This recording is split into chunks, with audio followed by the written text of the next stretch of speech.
Assalamualaikum warahmatullahi wabarakatuh. Perkenalkan, nama saya Rizka Sania Rohmah. Dan perkenalkan rekan saya, Tika Nur Fadilah, Dini Larasati, Firda Tunazah, Tiara Salsabila, dan Rifka Muhofadzah. Kali ini kami akan membuat suatu rancangan, yaitu project web yang berjudul Perancangan Sistem Informasi Toko Online Berbasis Web. Latar belakang, jual beli merupakan kegiatan manusia sejak zaman dahulu yang dilakukan dengan sistem barter, bisa ditukar atau diperjualbelikan. Namun, seiring perkembangan zaman dan teknologi yang semakin canggih, membeli barang dapat dilakukan dengan internet melalui toko online. Tujuan dan manfaat menghasilkan toko penjualan online dengan strategi pemasaran cross-selling, meliputi pelanggan, pemilik, dan sebagai media peneliti penjualan online. Membatasi ruang lingkup yang meliputi tidak ada supplier atau toko pribadi. Yang pertama, toko online ini tidak menangani pembayaran dengan kredit. Yang kedua, terintegrasi dengan sistem jasa pengiriman. Dan yang ketiga, tidak ada form pengganti barang rusak. Dan yang keempat, pada tahap awal digunakan untuk melakukan pemesanan barang, pencarian barang, dan pemberi tugas cross-selling. Tidak membahas analisis data pelanggan, sistem pemesanan atau pengadaan barang, pengembalian barang, dan tidak membahas keamanan dan jaringan. Entity Relationship Diagram atau biasa disebut dengan ERD. Di sini bisa dilihat bahwa admin dapat menginput barang, yaitu admin juga dapat mengelola invoice. Admin mempunyai 3 atribut, yaitu ada ID, username, password. Dan di sini juga ada barang yang mempunyai 6 atribut, yaitu ID barang, nama barang, keterangan, harga barang, stok barang, dan gambar barang. Lalu di sini juga invoice mempunyai 11 atribut, yaitu ada ID, nama, alamat, no HP, tanggal, pesan, tanggal batas barang, ID barang, nama barang, KPY atau quantity, dan harga barang. Yang terakhir ada subharga. Spesifikasi file. Jadi berikut ini gambar spesifikasi file yang kami buat. Nah, ini tampilannya yang tabel admin, tabel barang, dan ini tabel invoice. Struktur navigasi. Struktur navigasi adalah struktur atau alur dari suatu program. Menentukan struktur navigasi merupakan hal yang sebaiknya dilakukan sebelum membuat suatu aplikasi. Dan ini tampilan dari struktur navigasi yang kita buat. Implementasi antarmuka yaitu pemaparan mengenai tampilan aplikasi dan kegunaan fungsi dari setiap form yang ada. Untuk memperjelas bentuk dari implementasi antarmuka, berikut pemaparan dan fungsi dari setiap tampilan yang telah dibuat. Selanjutnya kita akan memasuki web yang telah kami buat.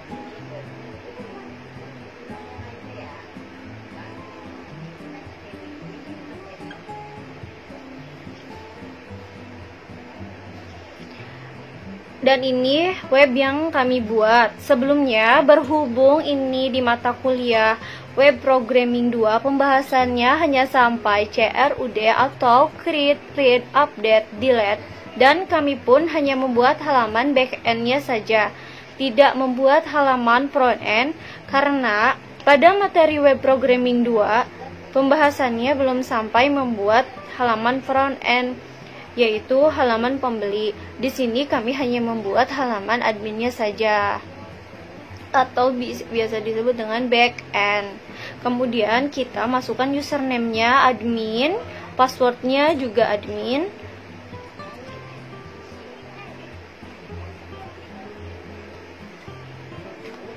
Kemudian kita login dan logout lagi karena akan login dengan username dan password yang berbeda. Kita akan mencoba dengan nama saya.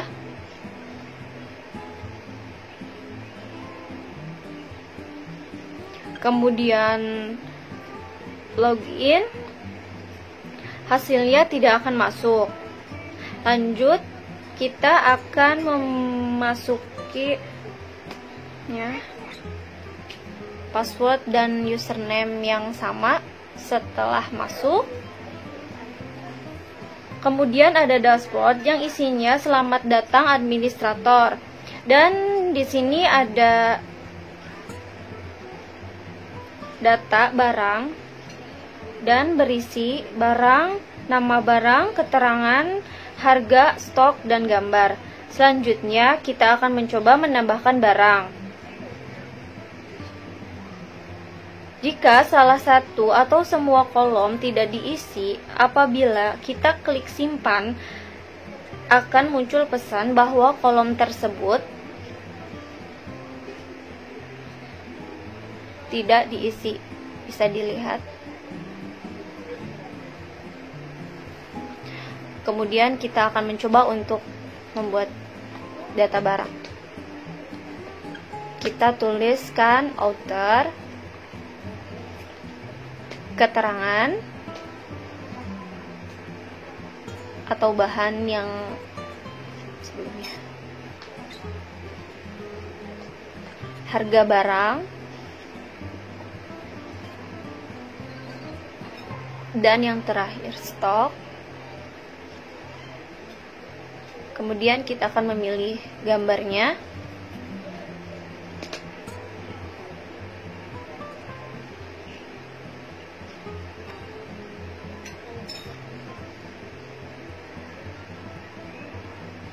Kemudian simpan.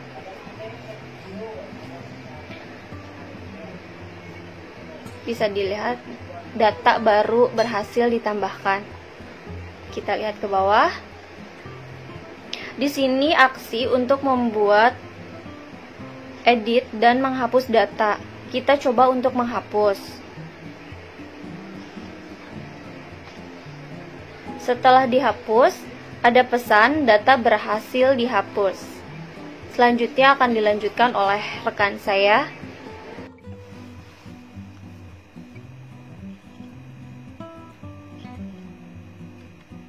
Selanjutnya, saya akan mencoba untuk mengedit salah satu data barang.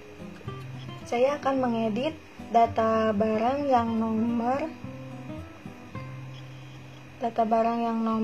1. Saya akan mengganti stok barang menjadi 55, harga barang menjadi 100.000, dan gambar barang pun akan saya ubah.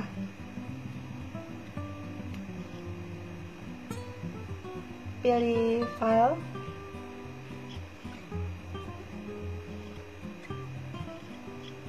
kemudian simpan.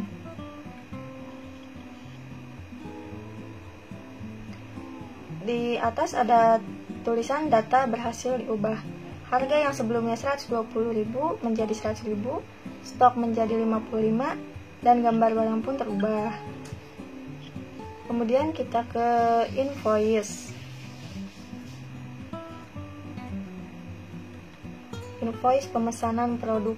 Karena materi web programming 2 pembahasannya belum sampai membuat halaman front end atau pembeli, jadi data-data yang ada di sini itu kami buat sendiri di PHP My Admin. Kami masukkan datanya, kemudian di halaman adminnya kami tampilkan. Nah, di sini ada nama pemesan, alamat pengiriman, nomor HP, tanggal pesan, tanggal batas bayar, ID barang, nama barang, kuantitas, harga, subtotal, dan aksi. Aksi di sini yaitu bisa menghapus data invoice pemesanan produk. Di sini ada dua nama yang sama, yang artinya satu orang memesan dua barang yang berbeda. Kemudian saya akan mencoba untuk menghapus salah satu data invoice pemesanan produk. Nah, di atas ada tulisan data invoice berhasil dihapus. Selanjutnya kita log out.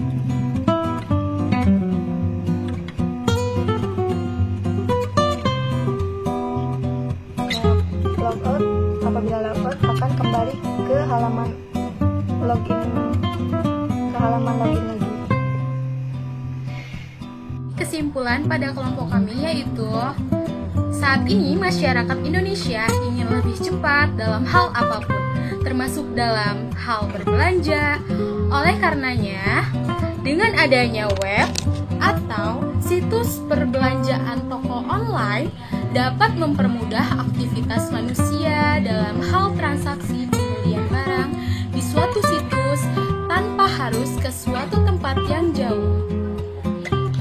Selain kemudahan berbelanja, masyarakat juga dapat memilih barang dan mencari barang berdasarkan harga yang diinginkan. Hal ini pula menjadi ajang kewirausahaan, khususnya penjual, dalam memasarkan produknya secara luas. Sekian presentasi dari kelompok kami.